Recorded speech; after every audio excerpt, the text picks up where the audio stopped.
सभी बच्चों का टीके पार्क कोचिंग सेंटर में हार्दिक स्वागत है। स्वागत की इस कड़ी में आपने देखा हमारा जो बहुत ही इंटरेस्टिंग टॉपिक चल रहा है राष्ट्रीय आंदोलन।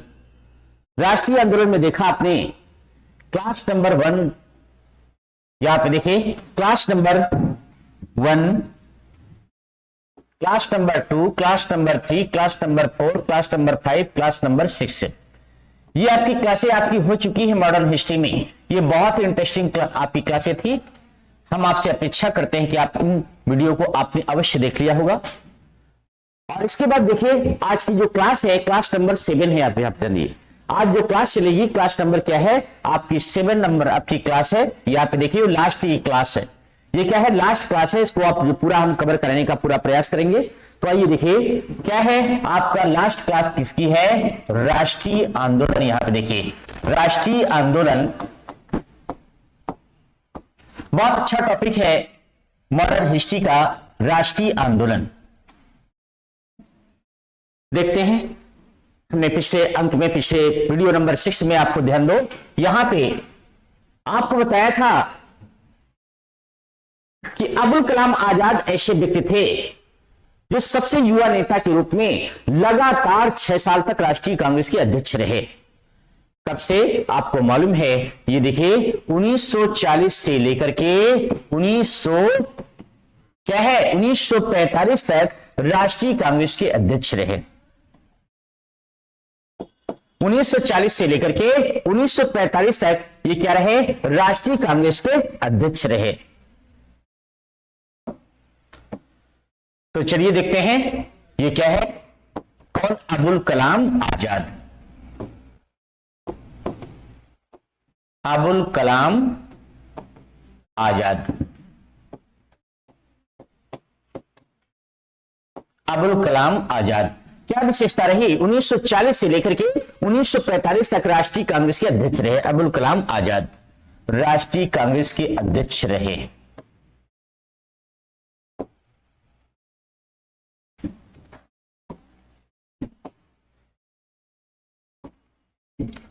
राष्ट्रीय कांग्रेस के अध्यक्ष रहे।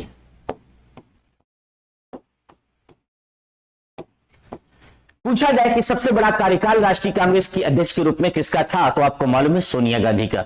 सोनिया गांधी का सबसे बड़ा कार्यकाल है राष्ट्रीय अध्यक्ष के रूप में। तो आइए देखते हैं यहाँ पे 1940 से लेकर के 1945 तक अबुल कलाम आजाद, ये आप ही जानते हो क्या है, राष्ट्रीय कांग्रेस के अध्यक्ष, राष्ट्रीय कांग्रेस के अध्यक्ष रहे। चलते हैं यहां पे देखिए, यहां पे 1941 की जब बात करते हैं तो 1941 में ध्यान दो, 1941 में आपको याद है क्या है, एक कमेटी का गठन होता है, अर्थात तो कमेटी का नाम क्या है, आजाद हिंद फौज। यहां पे देखिए आजाद हिंद फौज का गठन। यहां पे देखिए 1941 में क्या हुआ था, आजाद हिंद फौज का गठन हुआ था। आजाद हिंद फौज का गठन, फौज का गठन किसने किया था, मोहन सिंह, कैप्टन मोहन सिंह या मोहन सिंह कैप्टन। मोहन सिंह कैप्टन ने क्या किया था, आजाद हिंद फौज का गठन किया था। आइए अब बात करते हैं 1942 की, बात करते हैं 1942 में। देखिए देश को आजाद कराने में पूरी ऊर्जा लगा दी गई। 1942 में अर्थात क्या है, अंग्रेजों भारत छोड़ो का नारा दिया गया। अंग्रेजों भारत छोड़ो, अंग्रेजों भारत छोड़ो का नारा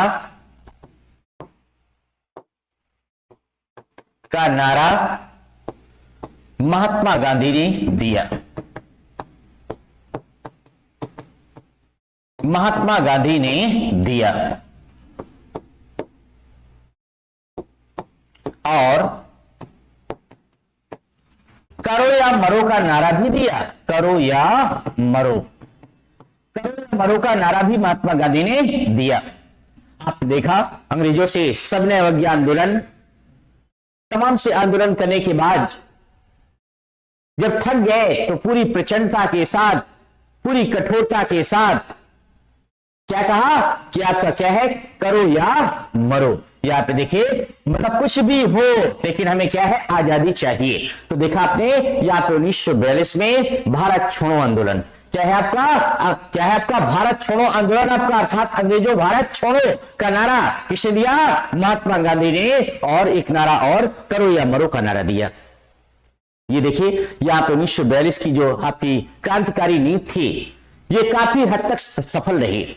और ये आपका देखिए यहाँ पे क्या है, ये आपका देखिए 8 अगस्त के, यहाँ पे देखिए ये क्या है आपका, जब डेट की बात आती है तो 8 अगस्त आप देखिए आपकी स्टार्टिंग हुई इसकी, ठीक है ना। इस आंदोलन की स्टार्टिंग कब हुई, 8 अगस्त को स्टार्ट हुआ। इसे इसलिए क्या है, इसे अगस्त क्रांति के नाम से भी जाना जाता है, अगस्त क्रांति के नाम से भी जाना जाता है। तो आपने देखा 1940 से 1945 तक अबुल कलाम आजाद राष्ट्रीय कांग्रेस के अध्यक्ष रहे। 1941 में देखा आजाद हिंद फौज का गठन किया गया। 1942 में देखिए अंग्रेजों भारत छोड़ो का नारा दिया गया। 1943 की बात है, यहाँ पे देखिए 1943, ध्यान दो, यहां पे आजाद हिंद फौज, देखिए आजाद हिंद फौज का नेतृत्व किसने किया, सुभाष चंद्र बोस ने किया। किसने किया, सुभाष चंद्र बोस ने किया।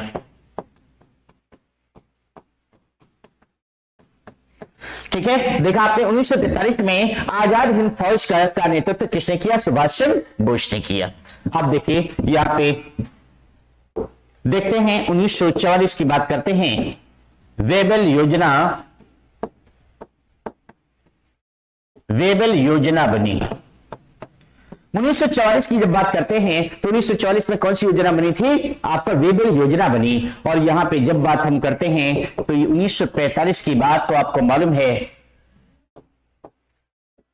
वेबल योजना भारत आया। यहां पे देखा आपने वेबल योजना क्या है, भारत आया। यहां पे देखिए ये आपका बना और यहां पे आया। देखिए 1945 की बात जब करते हैं तो देखिए आपका 1945 में देखिए एक और चीज यहां पे देखेंगे। 1945 में आपको मालूम है क्या हुआ, द्वितीय विश्व युद्ध समाप्त हो गया।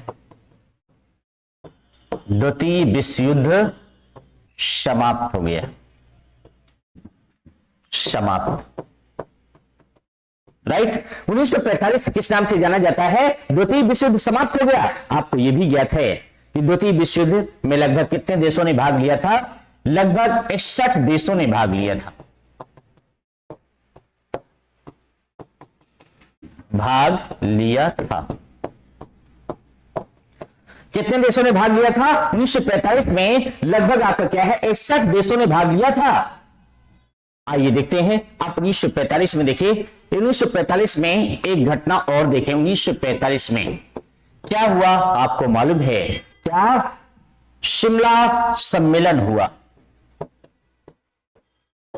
शिमला सम्मेलन। 1945 में कौन सा सम्मेलन हुआ, आपका शिमला सम्मेलन हुआ। ये बहुत इंपॉर्टेंट क्वेश्चन है। यहां पे शिमला कभी समझौता आ जाए तो आपको मालूम है, जब शिमला समझौता आ जाए तो ध्यान दो 1872 में ये शिमला समझौता हुआ था।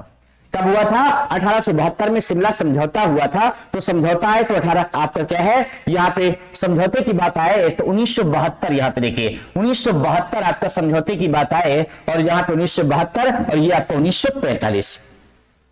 अब बात करते हैं यहां पे देखिए, आगे देखिए 1946 की बात करते हैं। आइए 1946 में आपको मालूम है 24 मार्च 1946 को, यहां पे 24 मार्च 1946 को आपको याद है cabinet mission Bharat, cabinet mission Bharat आया, कैबिनेट मिशन भारत आया, राइट। देखा आपने, तो 1946 की घटना आप जानते हो कि 24 मार्च 1946 को क्या आया था, कैबिनेट मिशन भारत आया था। और क्यों आया था आपको मालूम है, यहां पे क्या है, उनका टारगेट क्या था, भारतीय संविधान की रचना करना। क्या उद्देश्य था उनका, भारतीय संविधान की रचना करने के लिए आपको मालूम है आपके प्रधानमंत्री क्लीमेंट एटली ने क्या है, कैबिनेट मिशन भेजा भारत। राइट, आपको मालूम है कैबिनेट मिशन में सदस्यों की संख्या कितनी थी, आपको मालूम है सदस्यों की संख्या 3 थी। कितनी थी, आपकी 3 थी। आपको मालूम है पैट्रिक लॉरेंस, और आपका देखिए, और आपको मालूम है क्या, स्टैफोर्ड आपका क्रिप्स देखिए, ठीक है ना, ये आपके सदस्य थे। इस प्रकार से आपके सदस्यों की संख्या कितनी थी, 3 थी। यहाँ पे ध्यान दो। तो चलिए आप देखिए 1946 को कैबिनेट मिशन भारत आया। आइए 1946 में देखिए, और देखिए नौसेना विद्रोह हो गया। यहां पे देखिए क्या है आपका, नौसेना विद्रोह। ये कौन सा 1946 की घटना क्या है, नौसेना विद्रोह कब हुआ था, तो आपको याद रखना है कि 1946 में आखिर नौसेना विद्रोह क्यों हुआ था। आपको मालूम है नाविकों में, जो नाविक आपका देखिए नाव चलाने वाले थे, जो शिप चलाने वाले थे, जहाज चलाने वाले थे, क्या है उनके बीच में मतभेद हो गया था। किसको लेकर के, खराब खाने को लेकर के। भोजन आपका खराब आपका था, आपका अच्छा भोजन नहीं, स्वादिष्ट भोजन नहीं था, उसको लेकर के वो बगावत पर उतर आए। अर्थात क्या हुआ, नौसेना विद्रोह, खराब खाने को लेकर के विद्रोह हुआ था। आइए चलिए यहां पे नौसेना विद्रोह पूछा जाए तो यहां पे आप चलते हैं 1946। प्रत्यक्ष कार्यवाही वर्ष के रूप में भी इसे जाना जाता है, प्रत्यक्ष कार्यवाही वर्ष, कार्यवाही वर्ष।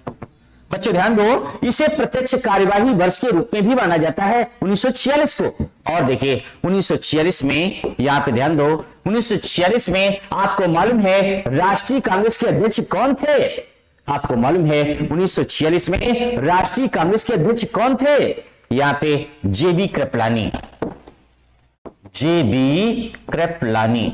यहां पे देखिए 1946 में राष्ट्रीय कांग्रेस के अध्यक्ष कौन थे, जेबी कृपलानी थे। आपको मालूम है, अब बात करते हैं हम यहां पे 1947 की बात करते हैं, तो आपका देखिए राष्ट्रीय कांग्रेस के अध्यक्ष क्या थे, यही आपके जेबी कृपलानी। कभी आपके पेपर में क्वेश्चन आए कि जिस समय हमारा देश आजाद हुआ उस समय राष्ट्रीय कांग्रेस के अध्यक्ष कौन थे, तो आपको बताना है क्या है, जेबी कृपलानी। ये वही जेबी कृपलानी है। और कभी पेपर में यह भी क्वेश्चन आता है कि झंडा समिति के अध्यक्ष कौन है। यदि इस प्रकार से प्रश्न आए कि झंडा समिति के अध्यक्ष कौन है, तो भी आपका आंसर क्या है, आपका जेबी कृपलानी। क्लियर है। आइए देखते हैं, यहां पे आपको मालूम है 1947, 1947 आपका बहुत ही इंपॉर्टेंट डेट है, आपको मालूम है 1947 में। आइए देखते हैं 1947 की घटना देखें, 14 अगस्त, यहां पे देखें 14 अगस्त 1947, ध्यान दो, क्या है, पाकिस्तान आजाद हो गया। कौन आजाद हुआ, यहां पे देखिए पाकिस्तान आजाद हो गया। कौन आजाद हो गया, यहां पे देखा आपने क्या है, पाकिस्तान आजाद हो गया। और देखिए यहां पे जब बात हम करते हैं क्या, यहां पे 15 अगस्त 1947 की बात करें तो आपको मालूम है यहां पे क्या है, आपका पाकिस्तान आजाद है, और यहां पे क्या आपका भारत आजाद हो गया। भारत आजाद अर्थात देखिए स्वतंत्र राज्य आपका ये भी बन गया, और स्वतंत्र राज्य आपका क्या है, ये भी बन गया। अर्थात एक दिन पहले आपका पाकिस्तान आजाद होता है, और 15 अगस्त 1947 को आपका भारत आजाद होता है। आपको ये भी ज्ञात है। यहां पे देखिए 1947 में, ध्यान दो, जब हमारा देश आजाद हुआ, आजाद होने पे आपके बहुत से जानते हो पापड़ बेलने पे बड़ा संघर्ष चला, बहुत बड़ा संघर्ष चला, जिसमें आप ध्यान दो सबसे बड़ा योगदान किसको जाता है, ध्यान दो महात्मा गांधी का। महात्मा गांधी ने जानते हो आपके बहुत से प्रयत्न किए। आपको ज्ञात है कि ध्यान दो ब्रिटिश प्रधानमंत्री क्लीमेंट एटली ने कहा था कि 1948 से पहले देश आजाद हो जाएगा, भारत आजाद हो जाएगा। लेकिन जानते हो हमारे संघर्षशील वीरों की वजह से, हमारे संघर्षशील क्रांतिकारियों की वजह से, हमारे क्या है आपके महापुरुषों की वजह से हमारा देश 48 नहीं बल्कि 47 में ही आजाद हो गया। आपको मालूम है भारत एवं पाकिस्तान स्वतंत्र होने के लिए सबसे पहले आपको मालूम है एक ऐसे महान व्यक्ति थे, इन्होंने क्या है भारत एवं पाकिस्तान के विभाजन को सबसे पहले किसने स्वीकार किया था?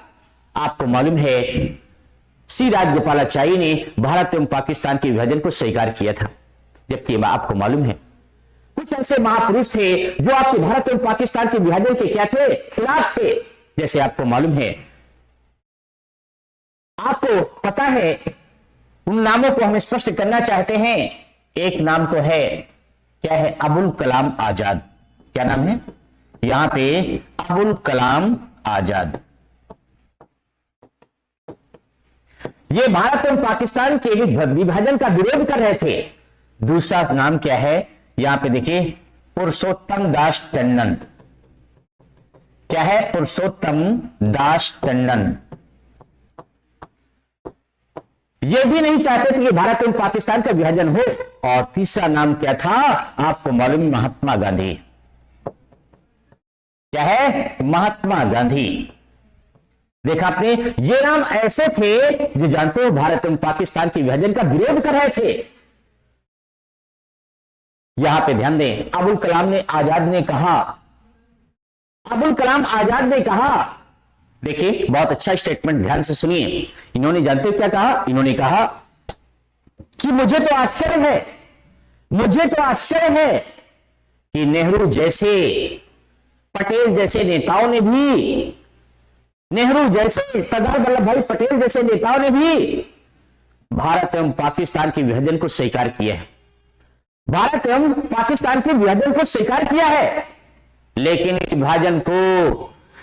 विभाजन को कहीं महात्मा गांधी ने स्वीकार कर लिया तो भारत का सर्वनाश हो जाएगा। क्या कहा? भारत का सर्वनाश हो जाएगा। इसी परिप्रेक्ष्य में महात्मा गांधी कहते हैं, क्या कहते हैं? ध्यान दें, इसमें इनका स्टेटमेंट है।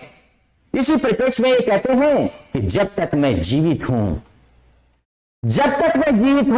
भारत एवं पाकिस्तान का विभाजन नहीं होगा, और यदि होगा तो मेरे 100 पर होगा। यदि होगा तो मेरे 100 पर होगा। ये आपके लास्ट तक प्रयास करते रहे, ये लास्ट तक प्रयास करते रहे कि भारत एवं पाकिस्तान का विभाजन ना हो। सांप्रदायिकता के खिलाफ ये अकेले लड़ते रहे, सांप्रदायिकता के खिलाफ ये अकेले लड़ते रहे। और इनकी प्रशंसा करते हुए माउंटबेटन ने तारीफ किया। माउंटबेटन ने तारीफ क्या किया? इन्होंने कहा one man boundary force. One man boundary force की उपाधि दिया किसको? महात्मा गांधी की। वन मैन बाउंड्री फोर्स की उपाधि दिया किसको? महात्मा गांधी को। उन्होंने तारीफ करते हुए ये भी कहा कि जो कार्य 50,000 हथियारबंद सैनिक नहीं कर सकते, जो कार्य 50,000 हथियारबंद सैनिक नहीं कर सकते, वो कार्य गांधी जी अकेले कर दिखाए, वो कार्य गांधी जी अकेले कर दिखाए। तो देखा आपने, इन महापुरुषों का बहुत बड़ा योगदान है। लेकिन एक स्थिति, वो ऐसी एक कंडीशन ऐसी आती है कि भारत एवं पाकिस्तान का विभाजन हो जाता है। भारत एवं पाकिस्तान का विभाजन हो जाता है। आपको मालूम है 14 अगस्त 1947 को पाकिस्तान आपका पृथक राज्य हो जाता है। ध्यान दो, ये आजाद हो जाता है, जिसके आपको मालूम है यहां पे प्रथम प्रधानमंत्री आपको मालूम है कौन बनते हैं? लियाकत अली। कौन बनते हैं? लियाकत अली। ये प्रथम प्रधानमंत्री बनते हैं। ये आपके क्या बनते हैं? प्रथम प्रधानमंत्री, मतलब पीएम बनते हैं। आपको मालूम है आप मोहम्मद अली जिन्ना, ये क्या है? मोहम्मद अली जिन्ना, ये क्या बनते हैं? आपको मालूम है मोहम्मद अली जिन्ना ये प्रथम गवर्नर जनरल बनते हैं। क्या बनते हैं? प्रथम गवर्नर जनरल आपके मोहम्मद अली जिन्ना बनते हैं। वैसे आप भारत की बात जब करें तो भारत में आपको मालूम है, आपके भारत में मालूम है आपको कि प्रथम प्रधानमंत्री कौन बनते हैं? जवाहरलाल नेहरू बनते हैं। कौन बनते हैं? जवाहरलाल नेहरू बनते हैं। और आप जानते हो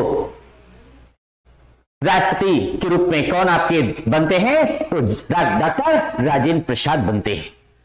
यदि हम बात करें शिक्षा मंत्री के रूप में बात करें तो आपको मालूम है अबुल कलाम आजाद क्या बनते हैं? शिक्षा मंत्री बनते हैं। और बी.आर. अम्बेडकर की बात करते हैं तो क्या बनते हैं?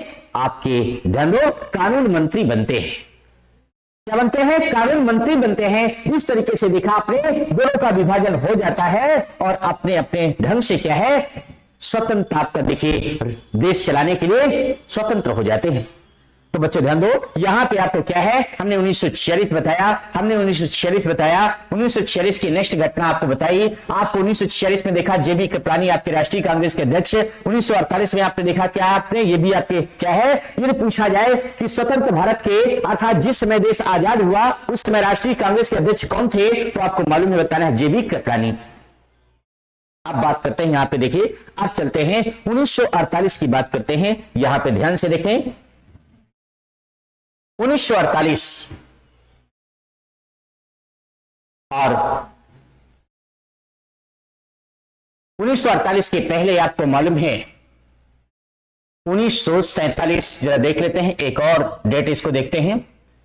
1947 में आपको मालूम है 3 जून 1947 को माउंटबेटन योजना बनती है। क्या है, माउंटबेटन योजना, माउंटबेटन योजना बनती है। मतलब भारत और पाकिस्तान के विभाजन की जो प्लानिंग बनती है वो आपका सूत्रधार क्या है, माउंटबेटन योजना। राइट, इसके बाद क्या है आपका, ये दोनों आपके देश आपके आजाद होते हैं। यहां पे आपका क्या है, यहां पे देखिए पाक और यहां पे क्या आपका इंडिया स्वतंत्र हो जाते हैं। देखिए किस योजना के तहत, माउंटबेटन योजना आपकी बनी थी। राइट, 3 जून 1947 को। आइए अब चलते हैं यहां पे 1948 की जब बात करते हैं तो 1948 में आपको मालूम है, 1948 में आपको मालूम है कि राष्ट्रीय कांग्रेस के अध्यक्ष कौन बनते हैं। यहां पे देखेंगे राष्ट्रीय कांग्रेस के अध्यक्ष, राष्ट्रीय कांग्रेस के अध्यक्ष कौन बनते हैं, तो आपको मालूम है भोगराज। नाम क्या है, यहां पे देखिए भोगराज, ये राष्ट्रीय कांग्रेस के अध्यक्ष बनते हैं। नाम क्या, भोगराज, ये राष्ट्रीय कांग्रेस के अध्यक्ष बनते हैं। आइए देखिए यहां पे 1948 में, और देखिए यहां पे देखिए 1948 में आपको मालूम है, ये आपकी बहुत इंपॉर्टेंट डेट है, 30 जनवरी 1948 को, क्या है, 30 जनवरी 1948 को आपको मालूम है महात्मा गांधी की हत्या हो जाती है। क्या है, महात्मा गांधी की हत्या, आपको मालूम है ये 30 जून 1948 को महात्मा गांधी को नाथूराम गोडसे मार देते हैं।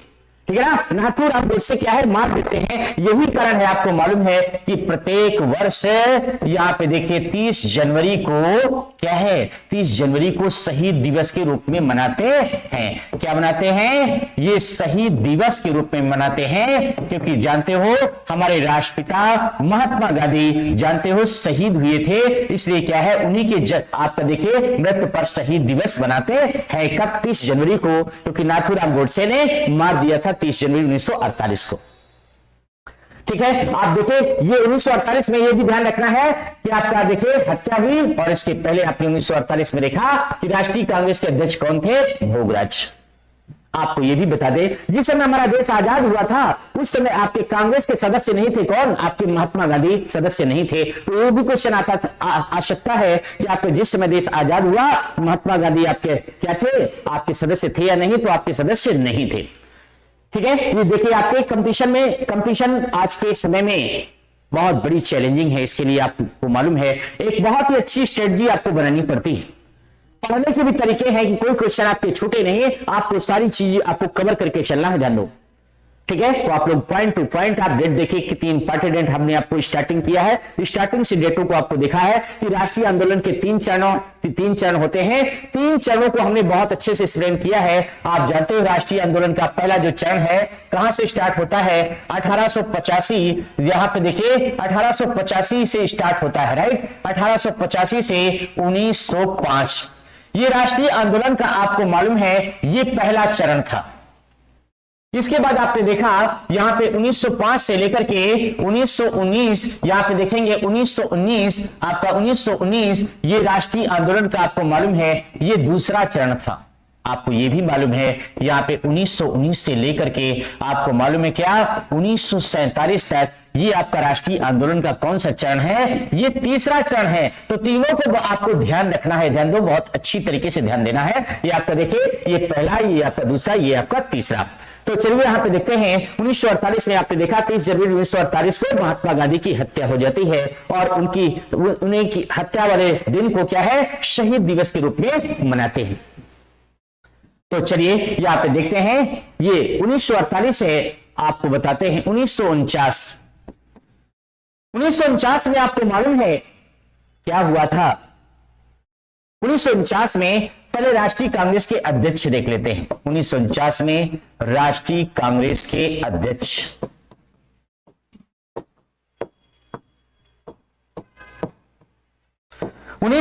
में राष्ट्रीय कांग्रेस के अध्यक्ष कौन थे? आपको मालूम है, पट्टाभी सीतारामैया। क्या है? पट्टाभी सीतारामैया।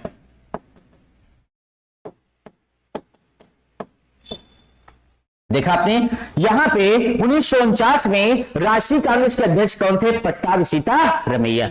अब देखो 1949 आपको खुद मालूम है, यहां पे देखिए 1949 में क्या हुआ था। देखिए 1949 में आपको मालूम है,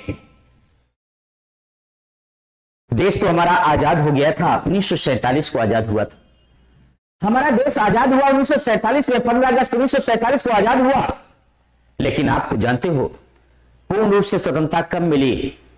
जब हमारे भारतीय संविधान की रचना हो पाई। आपको मालूम है 1949 में, ध्यान दो, उद्देश्य पुस्तिका आपकी कंप्लीट होके तैयार हो गई, क्योंकि आप जानते हैं उद्देश्य पुस्तिका को क्या कहते हैं? भारतीय संविधान की प्रस्तावना कहा जाता है। भारतीय संविधान की प्रस्तावना है क्या? हम भारत के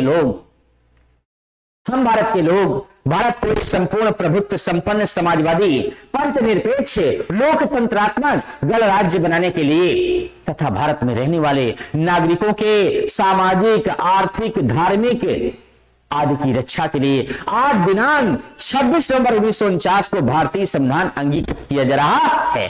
तो देखिए यहां पे आपका क्या है, 26 नवंबर 1949 को भारतीय संविधान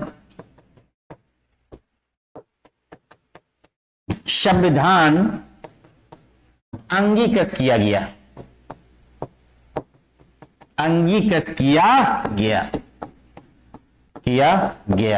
मतलब स्वीकार किया गया इसको। 26 नवंबर 1949 को भारतीय संविधान क्या है, आपको मालूम 2 वर्ष 11 माह 18 दिन में बनकर तैयार हुआ और इसे अंगीकृत किया गया, मतलब स्वीकार किया गया।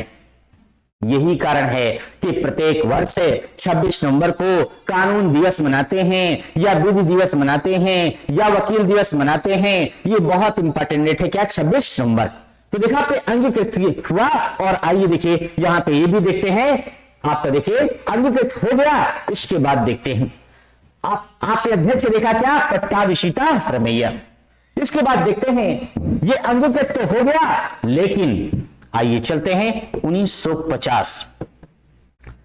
क्या है यहां पे देखिए 26 जनवरी 1950। 26 जनवरी 1950 को ध्यान दो, भारत गणराज्य हो गया। क्या है, भारत गणराज्य हो गया, गणराज्य हो गया। देखिए 26 जनवरी 1950 को क्या है, गणराज्य बन गया। गणराज्य का मतलब क्या होता है, गणतंत्रात्मक प्रणाली। गणतंत्रात्मक प्रणाली क्या होती है, लोकतंत्रात्मक प्रणाली। लोक माने जनता, तंत्र माने शासन, जहां पे जनता का शासन होता है उसे लोकतंत्र कहते हैं। अर्थात यहाँ पे कोई वंशानुगत पद नहीं बल्कि लोकतंत्रात्मक पद होता है। तो कोई वंशानुगत नहीं, राजा का लड़का राजा हो ये कोई जरूरी नहीं, कोई भी व्यक्ति हो सकता है। ठीक है, लोकतंत्र में आपका क्या है, जो आप जानते हो लोकसभा में बहुमत दल का नेता होता है। आप जानते हो क्या, जो लोकसभा में बहुमत दल का नेता होता है भारत का प्रधानमंत्री बनता है। क्या बनता है, जो लोकसभा में बहुमत दल का नेता होता है वो भारत का प्रधानमंत्री होता है। और जो विधानसभा में बहुमत दल का नेता होता है वो आपका प्रदेश का मुख्यमंत्री होता है। तो ध्यान दो, ये आपका वंशानुगत पद समाप्त हो गया नहीं है, अर्थात संपूर्ण भारत में भारत को क्या घोषित कर दिया गया, गणराज्य घोषित हो गया। मतलब क्या है, देश पूर्ण रूप से स्वतंत्र हो गया। देश क्या है आपका पूर्ण रूप से स्वतंत्रता प्राप्त हो गई और कोई आपका किसी प्रकार का कोई विरोध नहीं। यहां पे देखिए अर्थात क्या है, जब हमारे देश में संविधान लागू हो गया, और संविधान का मतलब क्या होता है, संविधान मतलब लोगों के लिए समान कानून। संविधान का अर्थ क्या होता है, लोगों के लिए समान कानून आपका लागू हो गया, विधि के समान समानता लागू हो गई। आर्टिकल 14 में यही आपका स्पष्ट करता है, विधि के समान समानता अर्थात कानूनी दृष्टि हम सब लोग क्या है, बराबर हैं। ये क्या है आपका गणराज्य पूरे देश में आपका देखिए लागू हो गया। अर्थात क्या है 1950 में 26 जनवरी 1950 को भारत गणराज्य घोषित किया गया। यही कारण है कि प्रत्येक वर्ष 26 जनवरी को हम क्या मनाते हैं, गणतंत्र दिवस के रूप में मनाते हैं। प्रत्येक वर्ष क्या है आपका गणतंत्र दिवस के रूप में मतलब पूर्ण स्वतंत्रता मनाते हैं हम। देखिए आपको 15 अगस्त को क्या है स्वतंत्रता, और आपका 26 जनवरी क्या पूर्ण स्वतंत्रता मनाते हैं। चलिए देखते हैं यहां पे 1950 में, फिर से देखेंगे 1950 में राष्ट्रीय कांग्रेस के अध्यक्ष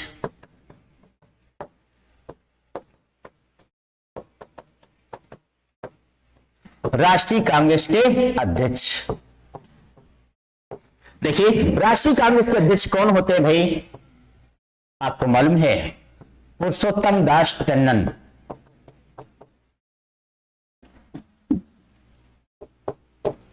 पुरुषोत्तम दास टंडन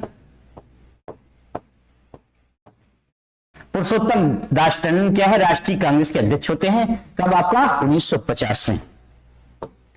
देखा हमने बहुत अच्छे से कवर करने का पूरा प्रयास किया है। हम सभी बच्चों से आग्रह करते हैं आप लोग ध्यान दो, ये हमारा राष्ट्रीय आंदोलन जो टॉपिक है बहुत इंपॉर्टेंट टॉपिक है, हमने पूरा कवर किया है। आपसे हमारा आग्रह है, ये आपकी हमारी क्या है क्लास नंबर, कौन सी क्लास है, ये 7वीं क्लास है। यहां पे देखिए 1 के बाद हमने 2 पढ़ाया, 2 के बाद हमने 3 पढ़ाया, 3 के बाद हमने 4 पढ़ाया, 4 के बाद हमने 5 पढ़ाया, 5 के बाद हमने 6 पढ़ाया। आज की जो आपकी वीडियो नंबर क्या है, आपकी क्लास नंबर क्या है 7। ये क्या है आपकी क्लास नंबर 7 है। इसलिए हमारे सभी बच्चों से आग्रह है कि यदि आपने इन वीडियो को, आपने इन क्लासों को ना देखा हो तो इनको आप लोग देखें, आपको बड़ा आनंद आएगा और सारा आपका जो है हिस्ट्री का टॉपिक आपको बिल्कुल सिंपल आपका हो जाएगा। आपका राष्ट्रीय आंदोलन को हमने पूरा कवर किया है। इसमें आप किसी भी एग्जाम में बैठे आपको 100% क्वेश्चन आपको इस टॉपिक से मिलेंगे।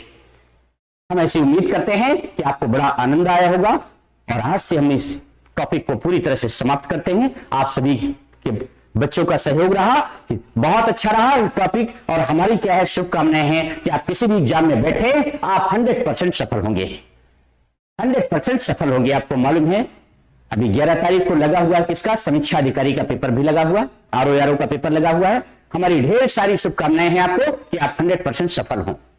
इन्हीं शुभकामनाओं के साथ आज की क्लास यहीं पे हम समाप्त करते हैं। सभी बच्चों को बहुत बहुत धन्यवाद, बहुत बहुत धन्यवाद। मिलते हैं नेक्स्ट वीडियो में।